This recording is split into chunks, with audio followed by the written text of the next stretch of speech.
Fue un accidente. Así comienzan muchas tragedias, ¿verdad? No con la intención de romper un corazón, sino con un simple descuido. En mi caso, fue olvidar mi viejo teléfono en la mesa del comedor cuando fui a buscar mis medicamentos para la presión. Tengo 60 años, algunas canas que me resisto a teñir y una farmacia completa en el cajón de mi mesita de noche. Lo que no tenía era la más mínima idea de que mi vida cambiaría por completo aquel miércoles de diciembre. Mi nombre es Ernesto Valderrama. Trabajé 40 años como contador en una empresa textil en Buenos Aires. Me jubilé hace apenas 2, y pensaba que finalmente podría disfrutar de los frutos de mi esfuerzo. Mi casa en Palermo, pagada completamente. Mi finca pequeña en Mendoza, herencia de mi padre, prosperando con sus viñedos, algunos ahorros considerables en el banco, y por supuesto, lo más importante, mi familia, o al menos, eso creía. Mariana, mi segunda esposa, 15 años menor que yo, estaba en la cocina preparando esas empanadas que tanto me gustan.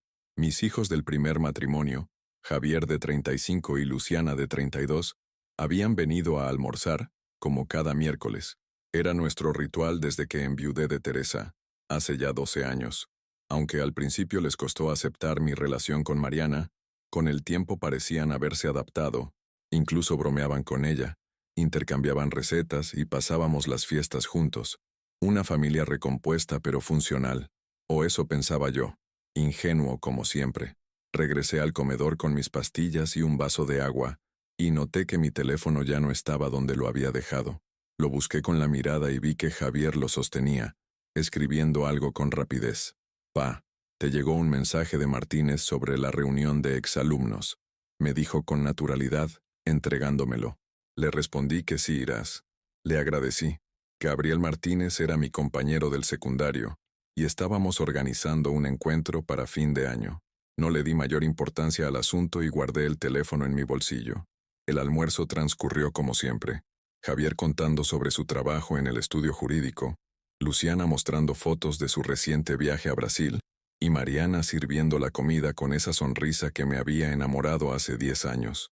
Pero había algo diferente, pequeños gestos, miradas furtivas entre ellos, conversaciones que se interrumpían cuando yo entraba a la habitación. Esa noche, mientras Mariana se duchaba, recordé que debía responderle a Gabriel con los detalles de la reunión. Tomé mi teléfono y descubrí que tenía el grupo de WhatsApp familiar abierto. No era mi costumbre revisar conversaciones ajenas, pero algo llamó mi atención. Mi propio nombre, destacado en varios mensajes. Comencé a leer, y cada palabra fue como un puñal en el pecho. Entonces quedamos así. Para Navidad el viejo se queda solo, o lo mandamos con la tía Elvira a Córdoba, había escrito Javier. Mejor con Elvira. Así nosotros podemos usar la casa de Palermo para la fiesta. La pileta estará perfecta en diciembre, respondió Luciana. Ya hablé con mi hermana en Mar del Plata. Podemos ir todos allá para Año Nuevo. Ernesto puede quedarse cuidando la casa. Ya saben cómo se pone cuando toma demasiado en las fiestas.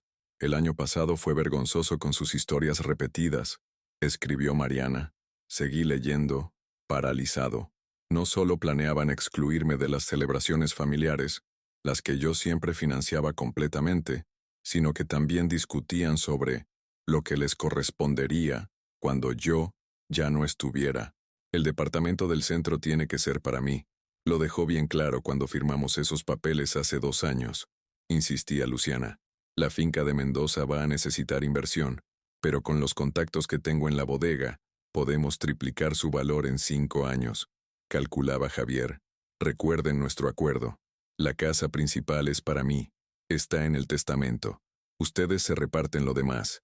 Les recordaba Mariana. Me senté lentamente en el borde de la cama, sintiendo que me faltaba el aire. Las personas que más amaba en el mundo no solo planeaban apartarme en las fechas más importantes del año, sino que ya habían repartido mis bienes como buitres sobre un animal moribundo. Yo, que había trabajado toda mi vida para darles lo mejor. Yo, que me había perdido cumpleaños y eventos por horas extras para que nunca les faltara nada. El agua de la ducha seguía corriendo. Mariana tarareaba alguna canción. Afuera, la noche de Buenos Aires bullía con vida. Y yo, sentado en la oscuridad de mi habitación, Sentía que algo moría dentro de mí. La confianza, el amor incondicional, la ilusión de una vejez rodeado de los míos. Dejé el teléfono exactamente donde lo había encontrado. Me sequé una lágrima traicionera y me prometí a mí mismo que no dejaría ver mi dolor. No todavía. Primero necesitaba un plan, porque si algo había aprendido en mis 60 años de vida, era que las grandes traiciones requerían respuestas a la altura. Cuando Mariana salió del baño envuelta en su bata de seda rosa, regalo mío de nuestro último aniversario, me encontró revisando unos papeles del banco con expresión concentrada. «¿Qué haces, mi amor? Es tarde para preocuparse por números», me dijo, sentándose a mi lado y apoyando su cabeza en mi hombro. «Solo estaba pensando en nuestro futuro», respondí con una sonrisa que no llegó a mis ojos, en cómo asegurarme de que todos reciban exactamente lo que merecen. Ella sonrió complacida y me besó en la mejilla. Si notó algo extraño en mi voz, no lo demostró. «Siempre tan responsable, mi Ernesto. Por eso te quiero tanto». Esa noche no pude dormir. Mientras Mariana respiraba plácidamente a mi lado, yo contemplaba el techo, repasando una y otra vez los mensajes que había leído. Pensaba en las navidades pasadas, en los regalos costosos que había comprado para todos, en las vacaciones familiares que había financiado. Recordaba la cara de felicidad de Javier cuando le regalé su primer auto, o cómo pagué la boda completa de Luciana hace apenas 3 años.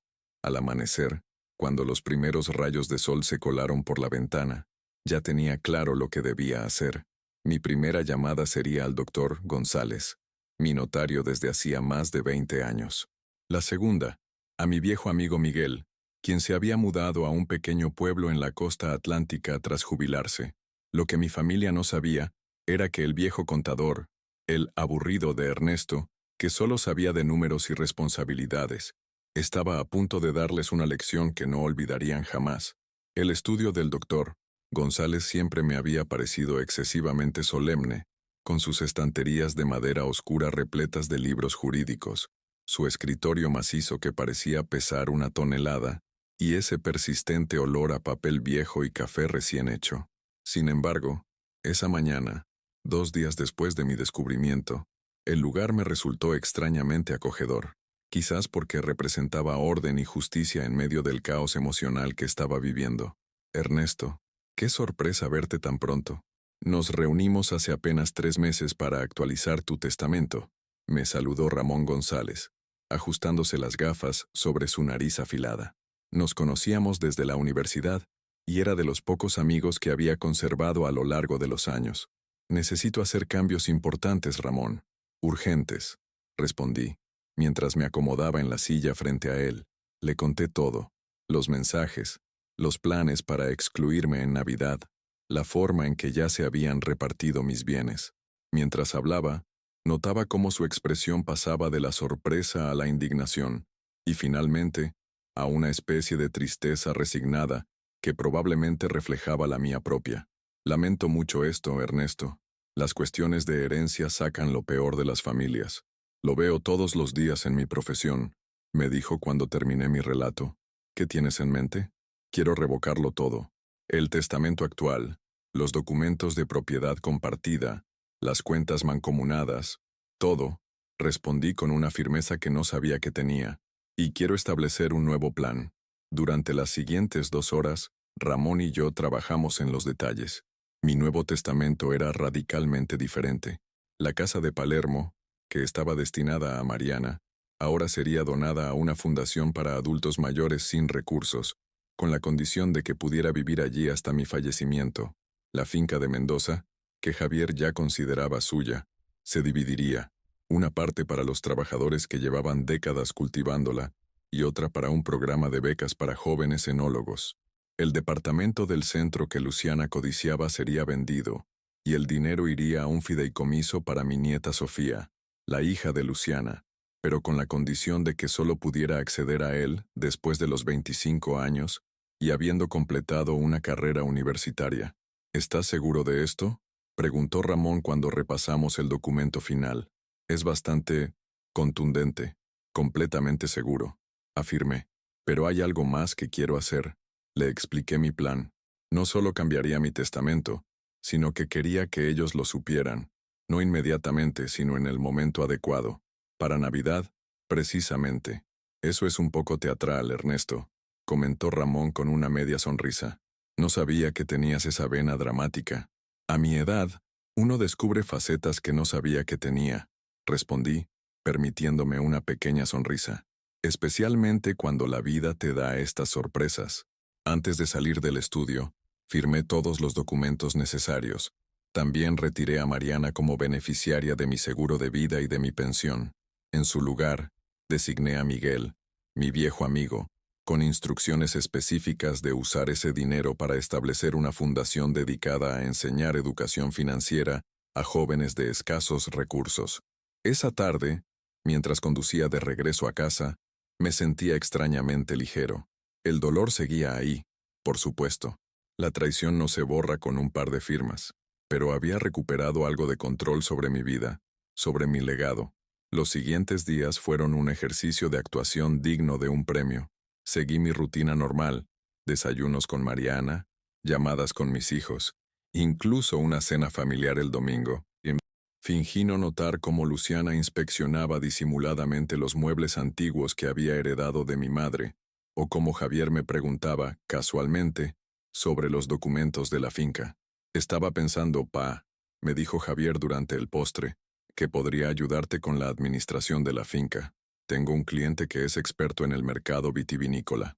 Qué considerado, hijo, respondí con una sonrisa que no llegaba a mis ojos. Lo pensaré. Mientras tanto, avanzaba con la segunda parte de mi plan. Llamé a Miguel y le conté todo. Mi amigo, viudo como yo pero con hijos que lo adoraban, se indignó tanto que ofreció venir inmediatamente a Buenos Aires. No es necesario, Miguel, le aseguré. De hecho, tengo algo mejor en mente.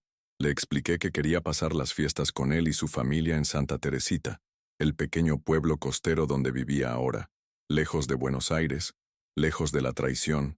Sabes que eres bienvenido, Ernesto. Mi casa es tu casa, me dijo con esa calidez que siempre lo había caracterizado. Pero ¿qué les dirás a ellos? La verdad, pero no toda. Les diré que pasaré Navidad con un viejo amigo. No necesitan saber más por ahora. Lo que siguió fue una cuidadosa coreografía. Compré un boleto de autobús a Santa Teresita para el 23 de diciembre. Transferí una suma considerable a una nueva cuenta bancaria que Ramón me ayudó a abrir. Revisé cada detalle de mi Nuevo Testamento para asegurarme de que era exactamente lo que quería, y esperé. A mediados de diciembre, durante otra de nuestras comidas familiares, dejé caer la noticia. Por cierto, cambio de planes para Navidad, comenté casualmente mientras servía el vino. Me iré a la costa a pasarla con Miguel y su familia. El silencio que siguió fue revelador. Mariana fue la primera en recomponerse. Pero, mi amor, ya teníamos planes. La cena aquí con todos nosotros. Sí, papá, intervino Luciana con fingida decepción. Es tradición que estemos juntos. Lo sé, respondí, evitando sus miradas. Pero Miguel insistió tanto. Hace años que no nos vemos, y desde que murió Teresa, él ha estado muy solo. Teresa murió hace 12 años, papá, señaló Javier con cierta impaciencia. No creo que Miguel siga exactamente solo. Me encogí de hombros, como si la decisión no tuviera mayor importancia, como si no hubiera escuchado sus planes de excluirme. De todas formas, ya compré el pasaje. Ustedes pueden usar la casa para su celebración, como querían. Vi el destello de alarma en sus ojos, el rápido intercambio de miradas entre los tres. ¿Cómo queríamos?, preguntó Mariana con voz tensa. No entiendo a qué te refieres. Oh, simplemente supuse que querrían usar la pileta, hacer una fiesta, respondí vagamente. El calor de diciembre en Buenos Aires puede ser insoportable. La cena continuó en un ambiente enrarecido. Podía sentir sus miradas nerviosas, sus intentos de descifrar qué sabía yo exactamente, pero mantuve mi actuación, hablando del clima, de la política, de trivialidades. Al día siguiente, Javier me llamó temprano. Pa, estuve pensando, ¿por qué no vamos todos a la costa? Podríamos alquilar una casa grande cerca de donde estará Miguel, y así no tendrías que elegir. Es muy considerado, hijo, respondí, pero ya está todo arreglado. Además, creo que les vendrá bien un tiempo sin el viejo. Ya saben cómo me pongo en las fiestas, con mis historias repetidas y todo eso. Hubo un silencio largo al otro lado de la línea. Casi podía visualizar a Javier, abogado astuto, conectando los puntos. Papá, si hay algo que quieras hablar. No hay nada que hablar, hijo. Lo interrumpí. Todo está perfectamente claro para mí. Más claro que nunca, de hecho. Colgué y me quedé mirando por la ventana de mi estudio. Afuera, Buenos Aires se preparaba para la Navidad. Luces, adornos, el calor sofocante de diciembre en el hemisferio sur. Por primera vez en muchos años, no sentía la habitual melancolía de las fiestas. En su lugar, había una extraña mezcla de tristeza y determinación. Esa noche, mientras cenaba con Mariana, ella intentó otra aproximación. Ernesto, he estado pensando en lo que dijiste sobre Navidad. Comenzó sirviéndome más ensalada. Creo que no es buena idea que viajes solo. Tu presión arterial, ya sabes cómo se pone con el calor. No te preocupes, respondí. Miguel es casi médico de lo mucho que ha estudiado sobre hipertensión por sus propios problemas. Estaré bien cuidado. Aún así, insistió ella, tomando mi mano sobre la mesa. No me gusta la idea de estar separados en una fecha tan especial. La miré a los ojos, esos ojos marrones que alguna vez me habían parecido sinceros, y me pregunté cuánto de nuestra relación había sido real y cuánto una elaborada estrategia para asegurar su futuro económico. A veces, las separaciones son necesarias, dije finalmente. Nos dan perspectiva. A medida que se acercaba el 23 de diciembre, la ansiedad en mi familia era palpable. Luciana apareció sin avisar una tarde, con el pretexto de traerme un regalo anticipado. Es que como no estarás en Navidad, explicó entregándome un paquete envuelto en papel brillante.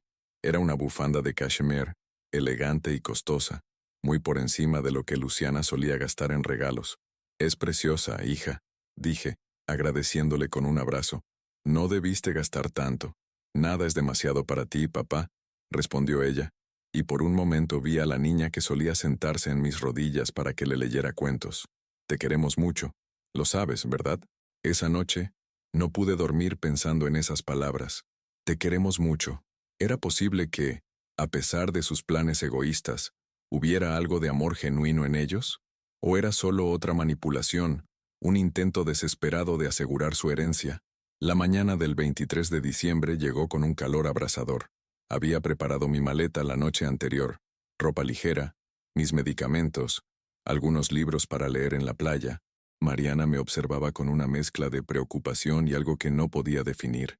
¿Estás seguro de esto, Ernesto?, preguntó por enésima vez mientras desayunábamos. ¿Todavía puedes cambiar de opinión? Estoy seguro, respondí, terminando mi café. Será bueno para todos tener un poco de espacio. Al menos déjame llevarte a la terminal, ofreció. No es necesario, ya pedí un taxi. Y así, con un beso en la mejilla que pareció más formal que afectuoso, me despedí de mi esposa. El taxi llegó puntual, y mientras el chofer cargaba mi maleta, miré por última vez la casa que había construido con tanto esfuerzo. La casa que ahora no heredaría ninguno de ellos. En la terminal de ómnibus, entre el bullicio de viajeros apresurados, compré el periódico y un café para esperar mi autobús. Fue entonces cuando recibí el mensaje de Ramón. Todo listo según lo planeado. Los documentos serán entregados mañana a las 20:00 como solicitaste. Sonreí levemente. El último acto de mi pequeña obra estaba por comenzar. El viaje a Santa Teresita fue como un pasaje entre dos mundos. A medida que el autobús dejaba atrás Buenos Aires con su ruido y su caos, sentía que también dejaba atrás una parte de mi vida. Las 4 horas y media de trayecto las pasé mirando por la ventanilla, observando cómo el paisaje urbano daba paso gradualmente a la pampa, y luego a los primeros atisbos del océano. Pensaba en navidades pasadas, en Teresa, mi primera esposa, preparando pan dulce mientras nuestros hijos pequeños intentaban robar las frutas confitadas, en mis padres, ya fallecidos, y sus rituales navideños que tanto había intentado mantener vivos, en Mariana, y cómo su llegada a mi vida había parecido un regalo del cielo después de años de soledad. ¿En qué momento todo se había torcido tanto? ¿Había sido siempre así? ¿Y yo demasiado ciego para verlo? ¿O era el dinero, esa fuerza corrosiva que tantas familias destruye, lo que los había cambiado? Miguel me esperaba en la pequeña terminal de Santa Teresita. con su sonrisa franca y ese aspecto de pescador jubilado que había adoptado desde que se mudó a la costa. Barba blanca recortada, piel curtida por el sol, una gorra desgastada. «Ernesto», exclamó al verme, fundiéndome en un abrazo fuerte. «Qué bueno verte, hermano». A diferencia de los abrazos tensos y protocolarios que intercambiaba últimamente con mi familia, este se sentía genuino, cálido. «Miguel», respondí devolviéndole el abrazo. «No sabes cuánto necesitaba esto. Mi amigo había enviudado hace 5 años. A diferencia de mí, no había vuelto a casarse. Teresa era el amor de mi vida. No se puede repetir ese milagro 2 veces. Me había dicho en una ocasión. Tenía 3 hijos, todos profesionales exitosos que lo visitaban regularmente, y 5 nietos que eran su adoración. Su casa era modesta comparada con la mía. Una construcción típica de la costa atlántica, con techo a 2 aguas, un pequeño jardín delantero lleno de hortensias, y una galería trasera con vista a un canal que desembocaba en el mar. Pero tenía algo que mi mansión en Palermo había perdido: calidez. «Te instalé en la habitación de invitados», me dijo mientras me ayudaba con la maleta. «No es el Hilton, pero tiene vista al agua». «Es perfecta», respondí admirando la sencillez acogedora del lugar. Esa tarde, sentados en la galería con 2 cervezas bien frías, le conté más detalles de mi plan. «Entonces, a esta hora mañana, estarán recibiendo los nuevos documentos», dijo Miguel, impresionado. «Eres más vengativo de lo que recordaba, Ernesto». «No lo veo como venganza», respondí, contemplando el reflejo del sol en el agua. «Lo veo como justicia. Ellos planearon excluirme. Yo solo les estoy dando un adelanto de su propio plan. ¿Y después qué? ¿No podrás evitarlos para siempre?». Era una buena pregunta, una que me había estado haciendo durante días. «No lo sé, Miguel. Parte de mí quiere cortar todos los lazos.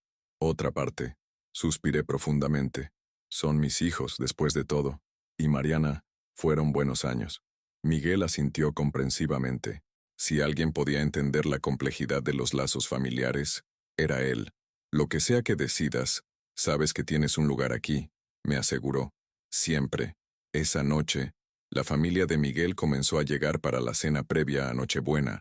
Sus hijos, sus nueras, sus nietos.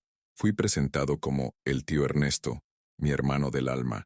Los niños me aceptaron inmediatamente, pidiéndome que les contara historias de cuando su abuelo y yo éramos jóvenes.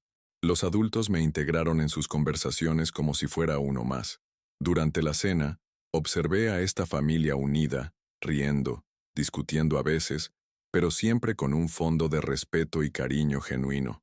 Era todo lo que yo había querido para la mía, todo lo que creía tener.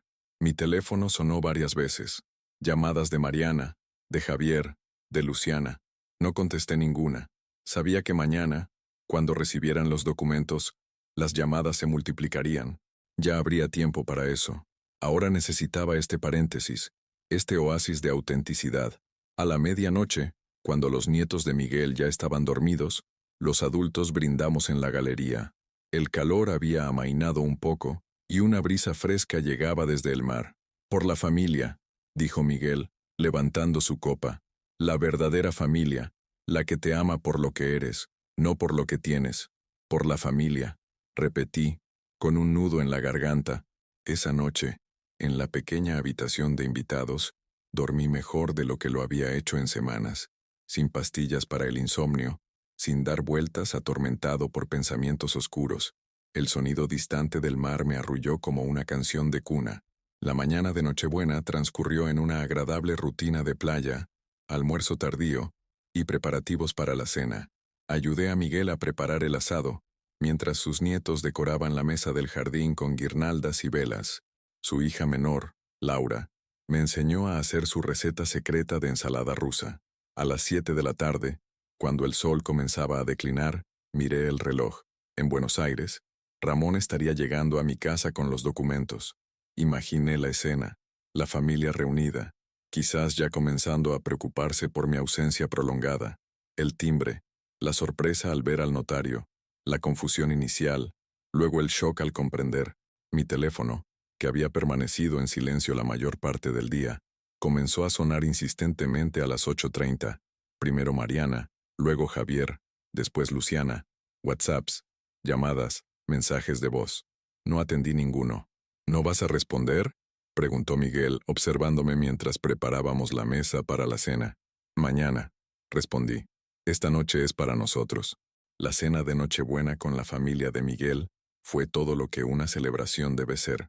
Comida abundante, conversaciones animadas, risas sinceras, niños entusiasmados con la llegada de Papá Noel. A medianoche, intercambiamos regalos sencillos. Yo había traído botellas de vino de mi finca para los adultos y juegos de mesa para los niños. Por un nuevo comienzo, brindó Miguel a la medianoche, mirándome significativamente. Por un nuevo comienzo, repetí, sintiendo que esas palabras contenían más verdad de la que había esperado. Fue pasada la 1 de la madrugada cuando finalmente revisé mi teléfono. Tenía más de 30 llamadas perdidas y docenas de mensajes. El último, de Mariana, era breve pero elocuente. Ernesto, por favor, necesitamos hablar. Lo que sea que creas que has visto o escuchado, tiene una explicación. Te lo suplico, contesta. Apagué el teléfono y me fui a dormir. Mañana sería otro día, el primero del resto de mi vida. El día de Navidad amaneció radiante en Santa Teresita, un cielo azul intenso, una brisa fresca que mitigaba el calor, el aroma del café recién hecho. Me levanté temprano y salí a caminar por la playa, casi desierta a esa hora. Las olas rompían suavemente en la orilla, dejando ese rastro de espuma que tanto fascina a los niños. Pensé en Javier y Luciana cuando eran pequeños, en nuestros veranos en Mar del Plata, en cómo les enseñé a nadar en ese mismo océano. A pesar de todo, no podía negar que habíamos tenido buenos momentos, momentos reales. Cuando regresé a la casa, Miguel estaba preparando el desayuno. Sus nietos jugaban en el jardín con los regalos recién estrenados. ¿Listo para encender el teléfono?, me preguntó con una media sonrisa. Casi, respondí. Primero necesito café, mucho café. Con la taza humeante entre las manos, finalmente encendí mi teléfono. La avalancha fue inmediata. Notificaciones, mensajes, llamadas perdidas, incluso un par de correos electrónicos, todos de mi familia. El último mensaje de Luciana me sorprendió. Papá, entiendo que estés dolido. No puedo justificar lo que dijimos en esos mensajes. Fue horrible y egoísta. Si todavía quieres hablar, estaré esperando. Te quiero. A pesar de todo. Fue el primer mensaje que me hizo dudar. No sonaba calculado ni manipulador. Sonaba sincero. Miguel se sentó frente a mí con su propia taza de café. ¿Vas a llamarlos? Todavía no, respondí. Necesito pensar. Pasamos el día de Navidad con tranquilidad. Un almuerzo tardío, una siesta en hamacas en el jardín, juegos de mesa con los nietos de Miguel. Era como estar en una burbuja protectora, lejos del drama que se desarrollaba en Buenos Aires. Pero las burbujas eventualmente estallan. Y la mía lo hizo cuando, entrada la tarde, el timbre de la casa sonó. Miguel fue a abrir. Escuché voces, una discusión breve, y luego apareció en la galería con expresión preocupada. Ernesto, tienes visitas. Detrás de él, con el cansancio del viaje marcado en sus rostros, estaban Javier y Luciana. ¿Cómo me encontraron?, fue lo primero que pregunté poniéndome de pie. Le pedí a un amigo que revisara los registros de la terminal de ómnibus, respondió Javier. No fue difícil. Miguel miró a mis hijos y luego a mí. Los dejaré solos. Estaré adentro si me necesitas. Cuando quedamos los tres en la galería, nadie habló por un momento. El sonido de las olas y las risas distantes de los niños de Miguel eran lo único que rompía el silencio. Recibimos los documentos, dijo finalmente Luciana. El Nuevo Testamento, los papeles de revocación, todo. Lo supuse, respondí, manteniéndome firme. ¿Vinieron a convencerme de que cambie de opinión? Javier negó con la cabeza. Vinimos a disculparnos, papá. Lo que leíste, lo que dijimos, fue inexcusable, fue cruel, añadió Luciana, con lágrimas en los ojos. Y lo peor es que ni siquiera lo pensábamos realmente. Estábamos, no sé, jugando a ser personas horribles. Les indiqué que se sentaran. Por primera vez desde que descubrí los mensajes, sentí una pequeña grieta en mi determinación. Jugando, planear excluirme de las fiestas, repartirse mis bienes como si ya estuviera muerto. ¿A eso le llaman jugar? No tenemos excusa, papá, dijo Javier. y parecía sinceramente avergonzado. Comenzó como una estupidez. Mariana comentó que te veía cansado últimamente, que quizás necesitabas un descanso de las fiestas familiares. Y de alguna manera eso derivó en una conversación sobre qué pasaría cuando ya no estuvieras, continuó Luciana. Fue como, no sé, como cuando los adolescentes hablan de cosas prohibidas. Una dinámica tóxica. Los miré detenidamente, buscando signos de falsedad en sus expresiones.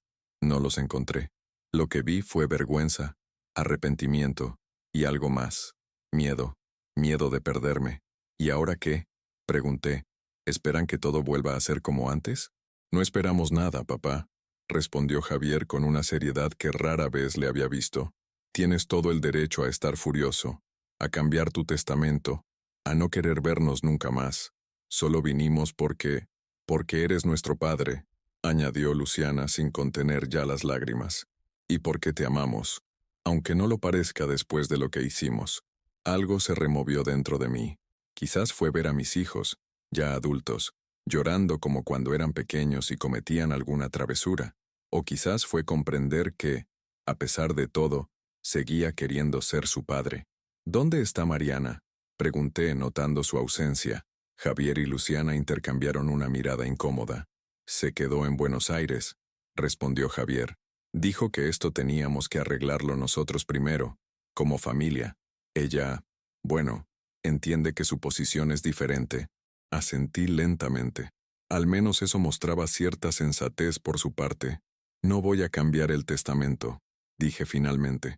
Al menos no por ahora. Necesito tiempo para pensar, para decidir en qué tipo de relación quiero estar con ustedes de aquí en adelante. Lo entendemos, respondió Luciana. No esperábamos menos. Pero hay algo que quiero que sepan, continué. Sea cual sea mi decisión sobre los bienes materiales, ustedes siempre serán mis hijos. Eso no puedo cambiarlo aunque quisiera. Fue como si les hubiera quitado un peso de encima. Sus hombros se relajaron visiblemente. Gracias, papá, dijo Javier. Es más de lo que merecemos. Los invité a quedarse a cenar, pero declinaron la oferta. Tenían que regresar a Buenos Aires esa misma noche. Nos despedimos con abrazos cautelosos, dejando muchas cosas sin decir, pero al menos con la puerta abierta para futuras conversaciones. Cuando se fueron, Miguel reapareció en la galería con 2 cervezas. ¿Y? ¿Cómo fue? Complicado, respondí, aceptando la cerveza. Pero creo que... necesario. Las familias son así, Ernesto, dijo mi amigo, sentándose a mi lado. Complicadas, imperfectas, a veces decepcionantes. Pero al final del día, son lo que tenemos. No siempre, respondí, mirando hacia la casa donde la familia de Miguel continuaba su celebración navideña. A veces, la verdadera familia es la que elegimos.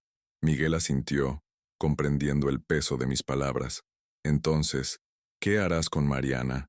Preguntó finalmente. Suspiré profundamente. Esa era la pregunta más difícil. No lo sé, Miguel. Con mis hijos es diferente. El vínculo es indestructible de alguna manera. Pero con ella, el matrimonio es una elección diaria, dijo Miguel. Teresa y yo tuvimos nuestras crisis. Créeme, momentos en que nos mirábamos y no reconocíamos a la persona con la que nos habíamos casado. ¿Y cómo lo superaron? Hablando, escuchando, recordando por qué nos habíamos elegido en primer lugar, respondió con sencillez. A veces funcionaba, otras veces teníamos que elegir de nuevo, conscientemente. Nos quedamos en silencio un momento, contemplando el cielo que comenzaba a llenarse de estrellas. Le daré una oportunidad, decidí finalmente. Una conversación, al menos. Se lo debo a los 10 años que compartimos. Me parece justo, asintió Miguel. Y sea cual sea tu decisión, ya sabes que tienes un lugar aquí, un refugio cuando lo necesites. Esa noche, antes de dormir, le envié un mensaje a Mariana. Volveré pasado mañana. Tenemos que hablar. Su respuesta fue inmediata. Te estaré esperando. Te quiero, Ernesto. Simple, directo, sin excusas ni explicaciones por mensaje. Al menos eso me pareció correcto. Los 2 días siguientes los pasé reflexionando, caminando por la playa, jugando con los nietos de Miguel, ayudando en la cocina. La simplicidad de esa vida me resultaba atractiva. Quizás, pensé, Eso era lo que necesitaba a mis 60 años. No grandes mansiones ni fincas valiosas, sino paz, autenticidad, conexiones genuinas. El viaje de regreso a Buenos Aires fue muy diferente al de ida. Ya no me sentía traicionado y furioso, sino reflexivo, casi en paz. Había tomado decisiones importantes, y aunque sabía que el camino no sería fácil, al menos era mío. Mariana me esperaba en la terminal. Se veía más delgada, con ojeras marcadas, como si no hubiera dormido bien en días. Cuando me vio, no corrió hacia mí ni hizo ningún gesto dramático. Simplemente se quedó allí, esperando, con una mezcla de esperanza y resignación en su mirada. «Hola», dije, deteniéndome frente a ella con mi maleta. «Hola», respondió. «¿Cómo estuvo el viaje?» «Tranquilo». Tomamos un taxi en silencio. Las calles de Buenos Aires me parecieron extrañamente ajenas, como si hubiera estado fuera meses en lugar de días. En casa, todo estaba igual. Los mismos muebles, los mismos cuadros, el mismo olor a limón de los productos de limpieza que Mariana prefería. Y sin embargo, todo había cambiado. «¿Quieres un café?», ofreció ella cuando dejé la maleta en el recibidor. «Sí, gracias». Nos sentamos en la cocina, ese espacio que siempre había sido el corazón de nuestra convivencia, donde habíamos compartido desayunos, cenas tardías, conversaciones sobre el día a día. «Te debo una explicación», comenzó ella, después de servir el café. «Aunque no sé si hay palabras que puedan justificar lo que leíste». «Inténtalo», respondí, más cansado que enojado. Mariana tomó aire y comenzó a hablar.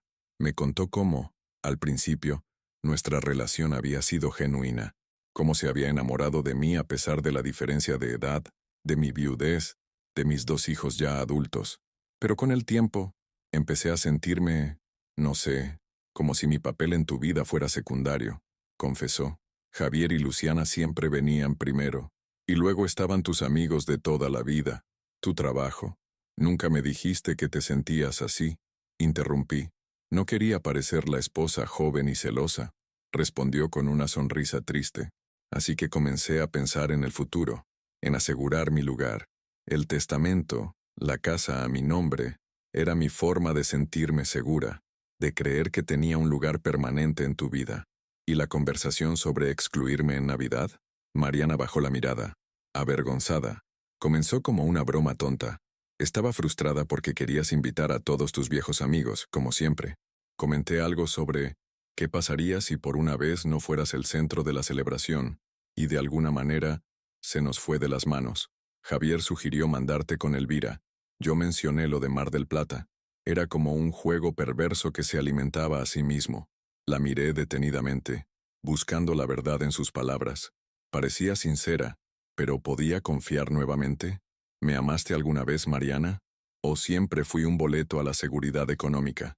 Sus ojos se llenaron de lágrimas. Te amé, Ernesto. Te amo todavía. Pero el miedo a la vejez, a quedar sola, a depender de la buena voluntad de tus hijos cuando ya no estuvieras. Ese miedo contaminó lo que teníamos. Asentí lentamente. Podía entender el miedo. Yo mismo lo había sentido cuando Teresa murió, cuando me enfrenté a la soledad, a la incertidumbre del futuro. ¿Y ahora qué?, preguntó ella, con la misma pregunta que yo le había hecho a mis hijos. No lo sé, respondí con honestidad. No puedo volver a lo que teníamos antes. La confianza está rota. Lo entiendo, dijo ella, y vi la resignación en su rostro. Empezaré a buscar un lugar para mudarme. No he dicho que quiera que te vayas, aclaré. Solo que necesitamos reconstruir desde cero, si es que queremos intentarlo. Una chispa de esperanza apareció en sus ojos. ¿Tú quieres intentarlo? Consideré la pregunta seriamente. ¿Quería? ¿O sería más fácil simplemente cortar lazos, empezar de nuevo, quizás incluso mudarme a Santa Teresita cerca de Miguel? Creo que sí, respondí finalmente, pero con condiciones. Le expliqué lo que había decidido. El testamento se mantendría como estaba ahora. La mayor parte de mis bienes irían a causas benéficas, a personas que realmente los necesitaban. La casa de Palermo sería nuestra mientras viviéramos, pero después pasaría a la fundación. Establecería un fideicomiso modesto para ella, suficiente para que viviera cómodamente pero no en la opulencia. Es justo, dijo cuando terminé de hablar. Más que justo, considerando lo que hice. Y necesitamos terapia de pareja, añadí. Si vamos a reconstruir esto, necesitamos ayuda profesional. Ella asintió, secándose las lágrimas. Lo que sea necesario, Ernesto. No quiero perderte. Esa noche dormimos en habitaciones separadas. Yo en nuestra alcoba principal, ella en la habitación de invitados. Era extraño estar bajo el mismo techo y sentir tanta distancia entre nosotros, pero también era necesario. Al día siguiente llamé a Javier y Luciana. Les expliqué mi decisión sobre el testamento y sobre mi matrimonio. Ambos la aceptaron sin protestar. Solo queremos que seas feliz, papá, dijo Luciana. Si eso significa que no heredaremos nada, está bien. No es que no vayan a heredar nada, aclaré. Simplemente no será la fortuna que esperaban. Recibirán lo suficiente para recordar que soy su padre, pero no tanto como para olvidar ser ustedes mismos. Era un nuevo comienzo para todos. Difícil, incómodo, lleno de conversaciones pendientes y heridas por sanar, pero también lleno de posibilidades. Esa tarde, mientras revisaba algunos papeles en mi estudio, encontré una vieja foto. Era de mi primera Navidad con Mariana, hace casi 10 años. Estábamos los cuatro, Javier, Luciana, Mariana y yo, sonriendo frente al árbol. Nos veíamos genuinamente felices. ¿Podríamos volver a hacerlo? No estaba seguro, pero estaba dispuesto a intentarlo. Llamé a Ramón para informarle de mis decisiones finales sobre el testamento. Mi amigo y notario me escuchó atentamente. Es una solución salomónica, comentó cuando terminé. ¿Estás en paz con ella? Lo estoy, respondí, y me sorprendí al darme cuenta de que era verdad. No se trata de castigarlos, Ramón. Se trata de construir relaciones basadas en el amor, no en las expectativas materiales. Siempre fuiste más sabio de lo que aparentabas, dijo mi amigo con una sonrisa en la voz. Teresa estaría orgullosa. La mención de mi primera esposa me conmovió. Sí, creo que estaría orgullosa. No de mi arrebato inicial de furia y venganza, sino de mi disposición final a perdonar, a reconstruir, a seguir adelante. Esa noche, Mariana y yo cenamos juntos por primera vez desde mi regreso. La conversación fue cautelosa pero civil. Hablamos del clima, de noticias intrascendentes, de planes pragmáticos para las próximas semanas. Era un comienzo modesto, pero un comienzo al fin. Antes de retirarnos a nuestras habitaciones separadas, ella me entregó un sobre. ¿Qué es esto?, pregunté. Algo que escribí mientras estabas fuera, respondió. No tienes que leerlo ahora, solo cuando estés listo. En la soledad de mi habitación, abrí el sobre. Era una carta manuscrita, varias páginas con la letra clara y redondeada de Mariana. Comenzaba así. Querido Ernesto, si estás leyendo esto, significa que me has dado la oportunidad de explicarme. No sé si merezco esa oportunidad, pero te prometo que seré completamente honesta. La carta continuaba con una confesión profunda y dolorosa. Mariana hablaba de sus miedos, de sus inseguridades, de cómo el fantasma de Teresa a veces la perseguía, de cómo sentía que nunca podría estar a la altura de mi primera esposa, la madre de mis hijos, el amor de mi juventud. Hablaba también de su propia infancia difícil, de un padre ausente, de la pobreza, de cómo el dinero y la seguridad material se habían convertido en una obsesión para ella. No como lujo, sino como protección contra los fantasmas de su pasado. No te estoy pidiendo que lo entiendas o que lo perdones, me escribía hacia el final. Solo quiero que sepas que, a pesar de mis errores, de mis mezquindades, de mis miedos, el amor que siento por ti es real. Siempre lo ha sido. Doblé la carta y la guardé en el cajón de mi mesa de noche. No tenía todas las respuestas, pero al menos tenía un comienzo de comprensión. Esa noche soñé con Teresa. Estábamos en nuestra vieja casa, la que compartimos antes de su enfermedad. Ella tendía ropa en el patio, y yo la observaba desde la ventana. Tienes que seguir adelante, Ernesto, me decía en el sueño, sin volverse. Por ti, por los chicos, incluso por ella. No sé si puedo, respondía yo. Siempre has sido más fuerte de lo que crees, decía Teresa, y finalmente se volvía para mirarme con esa sonrisa que nunca olvidaría. Confía en tu corazón. Sabe perdonar. Me desperté con lágrimas en los ojos pero con una extraña sensación de paz. Quizás solo había sido un sueño, el producto de mi subconsciente procesando los eventos recientes.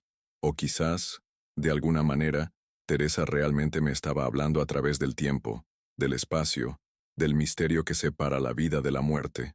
De cualquier modo, sabía lo que tenía que hacer. La reconstrucción de una familia es como restaurar una casa antigua. No basta con una capa de pintura nueva.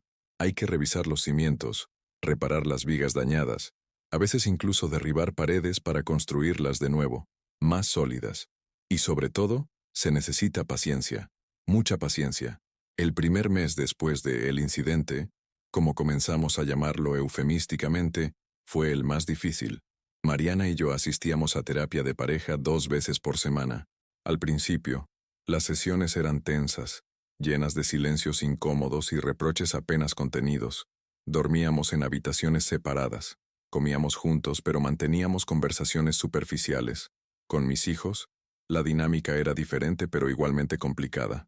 Nuestros almuerzos de los miércoles continuaron, pero el elefante en la habitación, el Nuevo Testamento, los mensajes descubiertos, la confianza rota, hacía que todos nos moviéramos con cautela, como bailarines inseguros en un suelo resbaladizo. Pero lentamente, dolorosamente, comenzamos a hablar, de verdad, sin las evasivas y los secretos que habían caracterizado nuestra relación durante quién sabe cuánto tiempo. Una noche, después de una sesión particularmente intensa de terapia, Mariana y yo nos quedamos en la sala, demasiado emocionalmente agotados para movernos. Nunca te pregunté cómo era Teresa, dijo ella de repente. Siempre tuve miedo de saber. La miré sorprendido. En 10 años de relación, Mariana había evitado escrupulosamente cualquier conversación sobre mi primera esposa. Era diferente a ti, respondí con cuidado, más tranquila, más introvertida. Le gustaba leer durante horas. Tenía un jardín de hierbas aromáticas que cuidaba como si fueran tesoros. Mariana asintió, absorbiendo la información. ¿La amabas mucho? Sí, respondí con honestidad. Era el amor de mi juventud, la madre de mis hijos. ¿Y a mí? Preguntó en voz baja, casi un susurro. ¿Me amaste alguna vez como a ella? La pregunta me tomó por sorpresa, no por su contenido, sino por la vulnerabilidad que revelaba. No de la misma manera, dije finalmente. Con Teresa fue un amor de juventud, que creció lentamente, que vivió todas las etapas, el nacimiento de los niños, las luchas económicas, la construcción de una vida desde cero. Hice una pausa, buscando las palabras correctas. Contigo fue diferente, un amor de madurez, menos impulsivo quizás, pero más consciente. Te elegí sabiendo quién era yo, quién eras tú, lo que podíamos construir juntos. Mariana asintió, con lágrimas en los ojos. Gracias por ser honesto, dijo. Siempre sentí que competía con un fantasma. No había competencia, respondí. Son amores diferentes, de etapas diferentes de mi vida. No se pueden comparar. Esa conversación marcó un punto de inflexión. Por primera vez Mariana y yo hablábamos de nuestros miedos más profundos, de nuestras inseguridades. La terapia comenzó a dar frutos, pequeños al principio, una sonrisa genuina compartida, una mano que busca la otra durante la cena, una conversación que se extiende hasta la madrugada. Con mis hijos, el proceso fue diferente pero igualmente significativo. Una tarde, Javier me invitó a almorzar, solo él y yo. Era algo que no hacíamos desde sus años de universidad. Quiero que sepas algo, papá, me dijo mientras esperábamos el café. Nunca me importó realmente la finca de Mendoza, ni por su valor, ni por los contactos que mencioné en esos estúpidos mensajes. Lo miré con curiosidad, esperando que continuara. Lo que me importaba era que siempre decías que algún día la administraríamos juntos. Continuó, que sería nuestro proyecto cuando te jubilaras. Un padre y un hijo trabajando codo a codo, como tu padre y tú lo hicieron. Me quedé en silencio, recordando. Era cierto, durante años había alimentado esa fantasía. Javier y yo renovando los viñedos, modernizando la producción, pasando fines de semana enteros en la casona colonial que mi abuelo había construido. ¿Por qué nunca me lo dijiste?, pregunté. Javier se encogió de hombros. No lo sé. Supongo que no somos buenos hablando de estas cosas. Los hombres Valderrama expresamos el amor a través de proyectos y propiedades, no de palabras. Su observación, tan certera, me hizo reír. Era exactamente así como mi padre había sido conmigo. Podemos cambiar eso, dije. El testamento, los proyectos, todo. Javier negó con la cabeza. No quiero que cambies el testamento. Lo que hiciste con la finca es admirable. Esos trabajadores la merecen más que yo. Y el programa de becas es un gran legado. Pero podemos trabajar juntos de todas formas, insistí. No necesitamos ser dueños de la finca para colaborar en ella. Podemos asesorar a la cooperativa que la administrará, ayudarles a establecer el programa de becas. Los ojos de Javier se iluminaron. ¿Harías eso? ¿Trabajar conmigo a pesar de todo? Completé. Eres mi hijo, Javier. Eso no cambia. Con Luciana, la reconciliación vino a través de Sofía, mi nieta de 5 años. Un domingo, mi hija apareció con la pequeña sin aviso previo. Pensé que podrían pasar el día juntos, dijo, dejando a Sofía con su mochila de princesas y su muñeca favorita. Tiene una obra de teatro en el jardín y necesita practicar su papel. Es un árbol. Me quedé solo con mi nieta, esa personita que había visto crecer pero con quien, me di cuenta, no había pasado suficiente tiempo a solas. Sofía me miró con esos ojos enormes, tan parecidos a los de Teresa. ¿Me ayudas a practicar, abuelo? Preguntó con esa seriedad que solo los niños pueden tener frente a tareas trascendentales como interpretar a un árbol. Pasamos la mañana ensayando. Yo leía las líneas de los otros personajes mientras Sofía, con los brazos extendidos como ramas, declamaba su único parlamento. Soy un árbol fuerte y sabio. He visto pasar las estaciones y he aprendido sus secretos. Después del ensayo, preparamos galletas. Mientras esperábamos que se hornearan, Sofía me hizo la pregunta que evidentemente había estado guardando toda la mañana.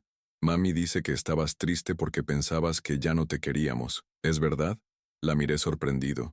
No esperaba que Luciana hubiera hablado con ella sobre el incidente. Algo así, respondí con cuidado. A veces los adultos nos confundimos y decimos cosas que no queremos decir. Sofía asintió con sabiduría. Como cuando le dije a Martina que ya no era mi amiga porque no me prestó su muñeca nueva. Pero en realidad sí quería ser su amiga. Solo estaba enojada. Sonreí ante la simplicidad y la profundidad de su comparación. Exactamente así, pequeña. A veces el enojo nos hace decir cosas que no sentimos. ¿Y ya no estás triste?, preguntó, con la preocupación genuina de una niña que aún cree que los adultos pueden arreglarlo todo. No, ya no estoy triste, respondí y me sorprendí al darme cuenta de que era verdad. Estoy muy feliz de estar contigo ahora. Cuando Luciana regresó por la tarde, encontró a su hija dormida en el sofá, exhausta después de una tarde de juegos, y a mí hojeando viejos álbumes de fotos. Se divirtió mucho, dije en voz baja para no despertar a Sofía. Es una niña extraordinaria. Luciana se sentó a mi lado y miró las fotos que estaba viendo. Ella misma a la edad de Sofía, en los hombros de su abuelo. Mi padre. Lo siento tanto, papá, dijo con voz quebrada. No sé en qué estaba pensando cuando escribí esas cosas horribles. Yo tampoco lo entiendo del todo, respondí con honestidad, pero estoy aprendiendo a aceptar que las personas que amamos, a veces, nos decepcionan, y que eso no significa que el amor desaparezca.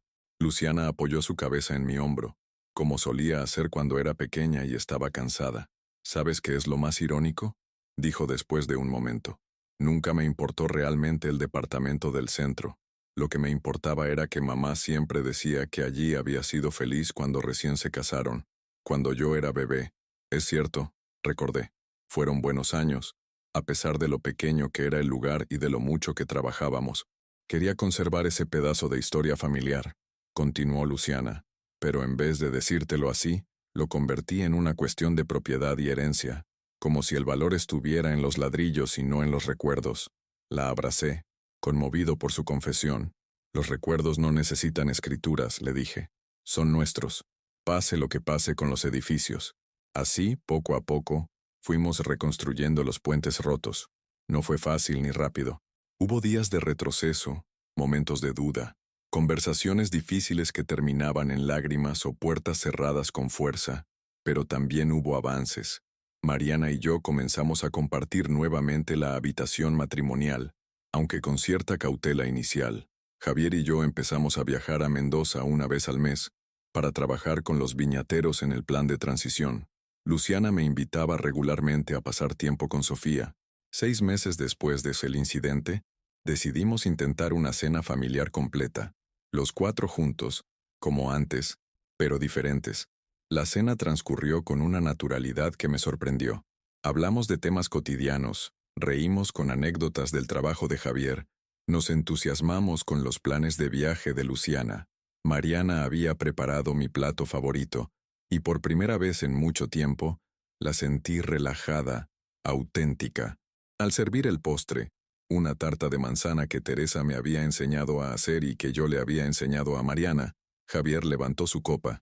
Propongo un brindis, dijo, por las segundas oportunidades, por la familia, añadió Luciana, la verdadera, por el futuro, completó Mariana, mirándome a los ojos.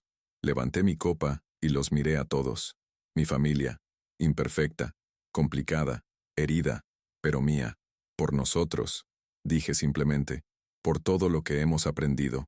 Esa noche, cuando todos se habían ido y Mariana y yo nos preparábamos para dormir, ella me entregó un sobre. ¿Qué es esto?, pregunté. Ábrelo, respondió con una sonrisa nerviosa. Dentro había una escritura, la del departamento del centro que tanto había significado para Teresa y para mí en nuestros primeros años. No entiendo, dije, confundido. Esta propiedad iba a venderse según el Nuevo Testamento. La compré, explicó Mariana. Con mis ahorros y un préstamo que Javier me ayudó a conseguir. La miré asombrado. ¿Por qué harías algo así? Para Luciana y Sofía, respondió. Para que tengan ese pedazo de historia familiar que tanto significaba para Teresa. No quiero reemplazar su memoria, Ernesto.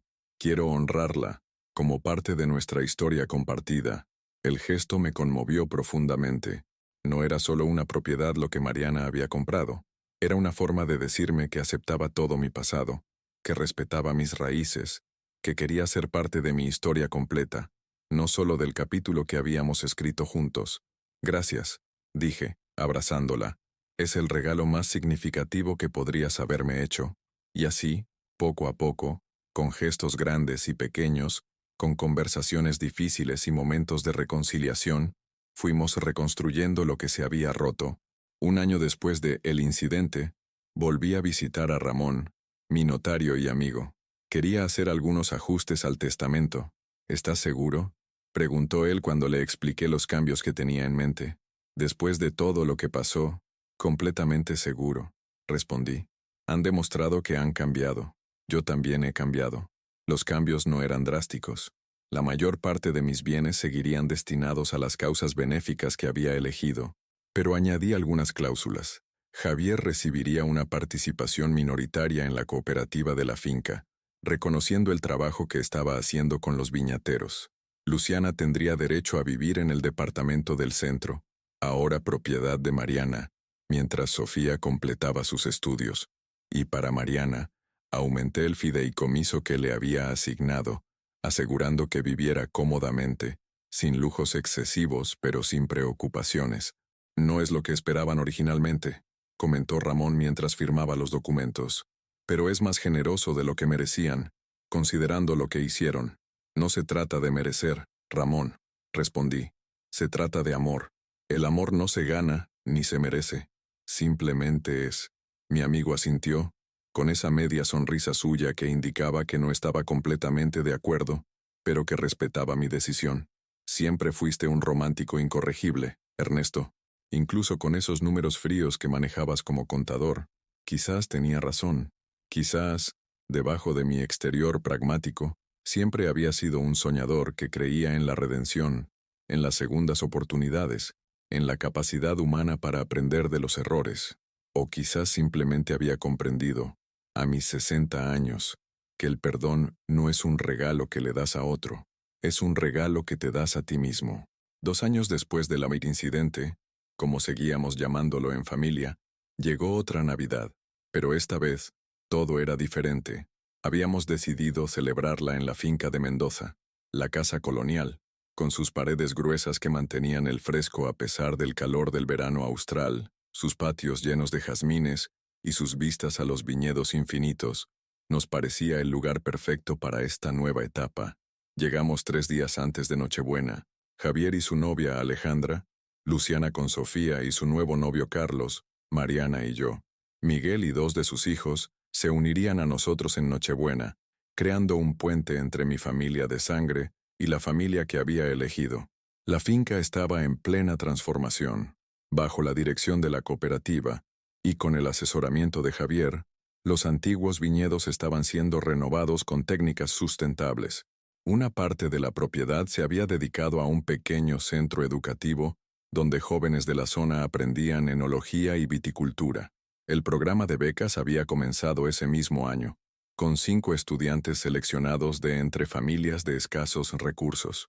El día de nuestra llegada, los trabajadores nos recibieron con un asado tradicional en el patio principal. Algunos llevaban décadas en la finca, habían conocido a mi padre, me habían visto crecer, otros eran jóvenes entusiastas, atraídos por el proyecto innovador que estábamos desarrollando. Durante la cena, Pedro, el capataz que llevaba más de 40 años en la propiedad, se acercó a mí con una botella antigua. Don Ernesto, encontramos estas en la bodega vieja, detrás de una pared que tuvimos que derribar para la renovación, me dijo, entregándome la botella cubierta de polvo. Son de la cosecha de 1945, las que su padre guardaba para ocasiones especiales. Tomé la botella con reverencia. Mi padre había hablado muchas veces de esa cosecha excepcional, la primera después de la Segunda Guerra Mundial, cuando los mercados europeos comenzaron a abrirse nuevamente, y la finca había prosperado. Creíamos que se habían perdido todas, comenté emocionado. Encontramos una docena, respondió Pedro con una sonrisa. Las guardamos para usted, como habría querido don Ricardo. Esa noche, mientras todos dormían, salí al patio a contemplar las estrellas, tan visibles en el cielo despejado de Mendoza. Tenía la botella conmigo, aún sin abrir. Pensaba en mi padre, en sus lecciones sobre la paciencia, sobre cómo el buen vino y las buenas decisiones necesitan tiempo para madurar. Sentí unos pasos a mi espalda. Era Javier. ¿Tampoco puedes dormir?, preguntó sentándose a mi lado. Demasiados pensamientos, respondí. Demasiados recuerdos. Mi hijo miró la botella que sostenía. ¿Es una de las que encontró Pedro? Asentí.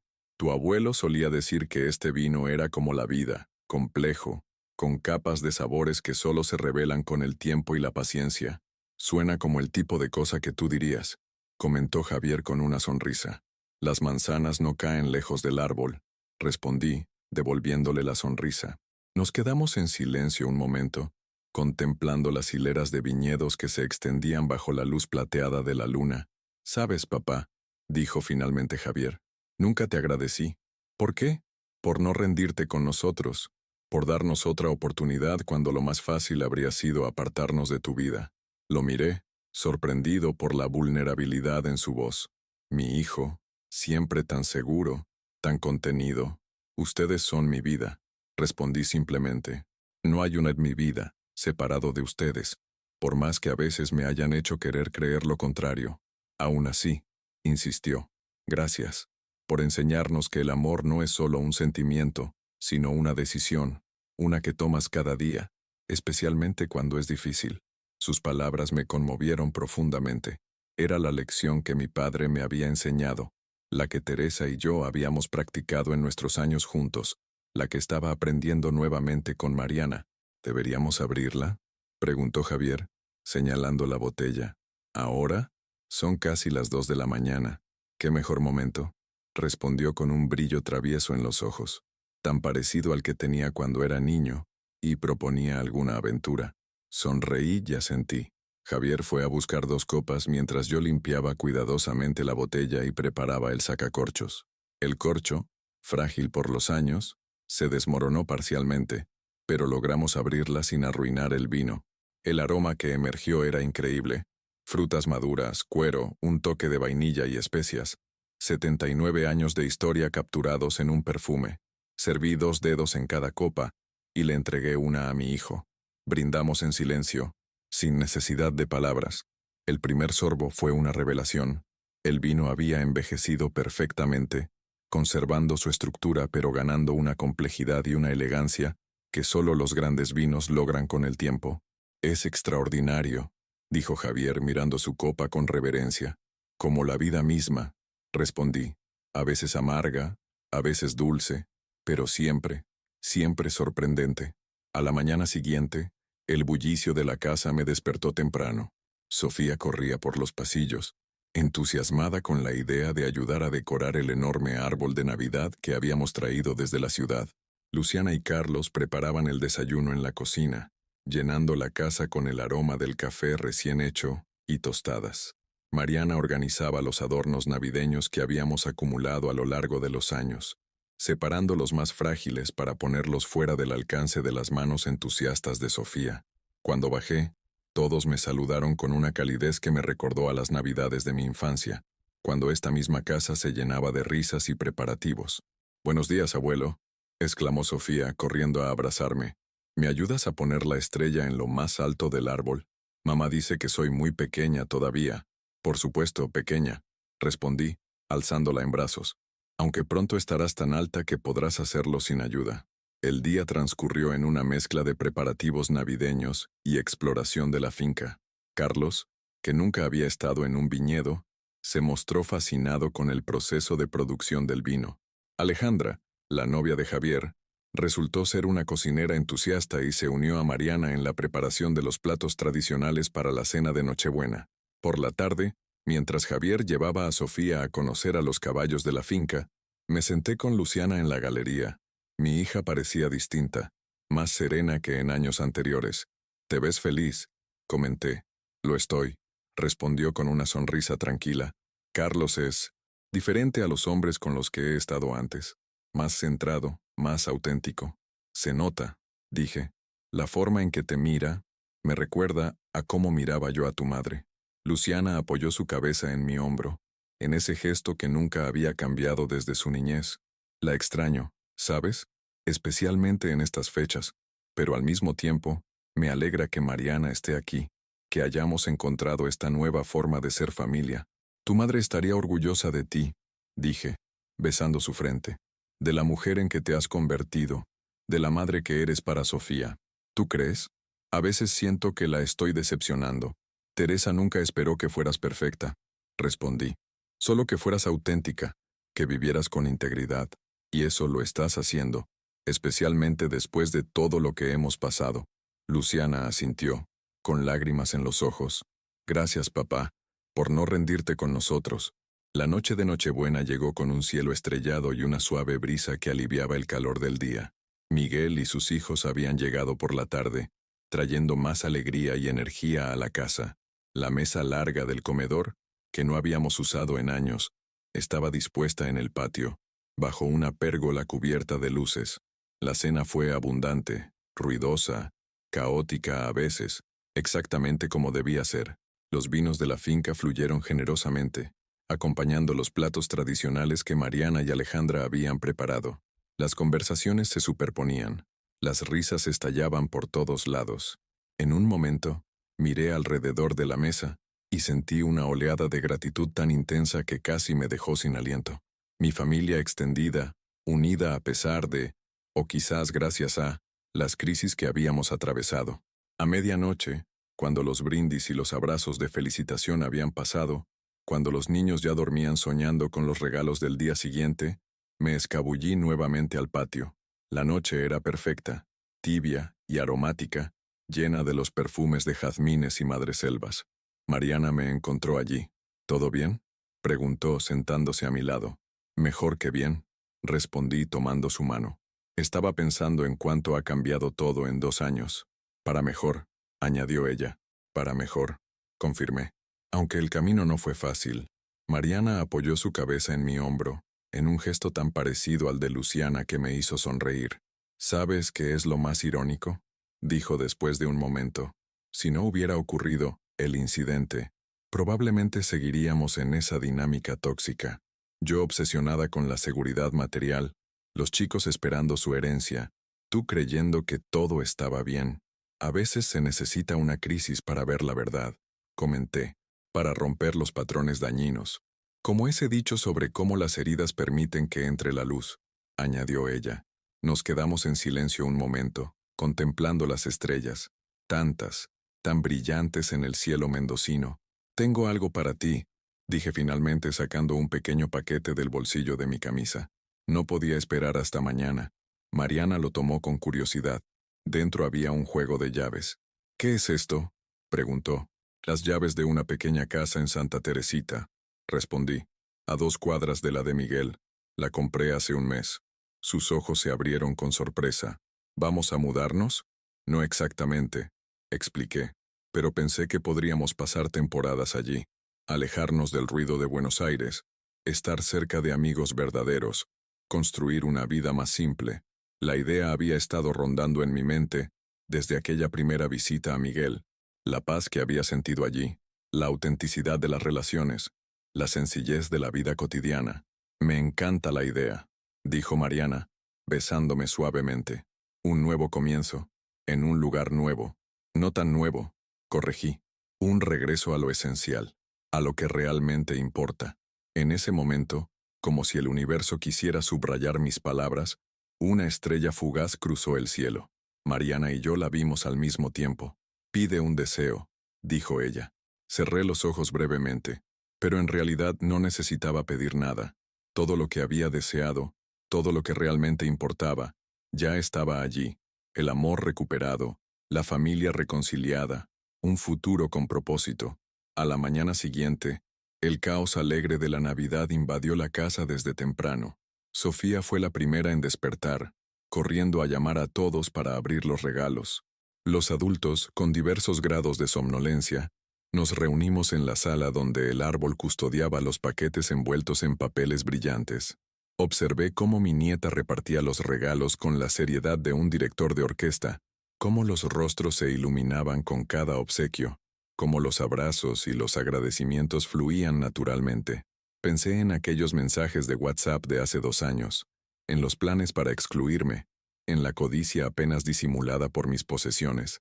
¿Quién hubiera imaginado que aquel momento oscuro nos llevaría aquí, a esta Navidad genuina, a esta familia reconstituida sobre bases más sólidas, a este amor que había sobrevivido a la peor de las pruebas, cuando todos los regalos habían sido abiertos, cuando los restos de papel de envolver cubrían el suelo como confeti después de un carnaval? Javier se puso de pie con una copa en la mano. Quisiera proponer un brindis, dijo, y todos guardamos silencio. Por mi padre, Ernesto Valderrama, el hombre que nos enseñó que el perdón no es debilidad sino la mayor fortaleza, el hombre que nos dio una segunda oportunidad que no merecíamos, el hombre que transformó la traición en una lección de amor. Las lágrimas asomaron a mis ojos mientras todos levantaban sus copas. Por papá, dijo Luciana. Por el abuelo, añadió Sofía, levantando su vaso de jugo. Por Ernesto, completó Mariana, mirándome con amor. Y por la familia, añadí poniéndome de pie. La verdadera familia, la que permanece unida no por interés sino por amor, la que aprende de sus errores, la que sabe perdonar. Mientras brindábamos, pensé en aquel día, 2 años atrás, cuando descubrí aquellos mensajes que cambiaron todo, en cómo había llamado al notario, furioso y herido, decidido a revocar todo lo que ellos esperaban heredar. Nunca imaginé que aquella acción, nacida del dolor y la traición, nos llevaría a este momento de redención, que el gesto que pretendía castigarlos acabaría salvándonos a todos. A veces, las peores crisis contienen las semillas de las mayores transformaciones. A veces, perder lo que creíamos importante nos permite descubrir lo que realmente lo es. A veces, el camino más oscuro nos conduce a la luz más brillante. Miré a mi alrededor, a mi familia reunida, a los rostros que amaba, y supe con certeza que no cambiaría nada de lo ocurrido, ni siquiera el dolor, ni siquiera la traición, porque sin esa oscuridad, nunca habríamos encontrado esta luz. Y mientras el sol de la mañana de Navidad iluminaba la sala a través de los ventanales, mientras las risas y las conversaciones volvían a llenar el espacio, sentí una paz profunda, la paz de quien ha recorrido un camino difícil y ha llegado, finalmente, a casa.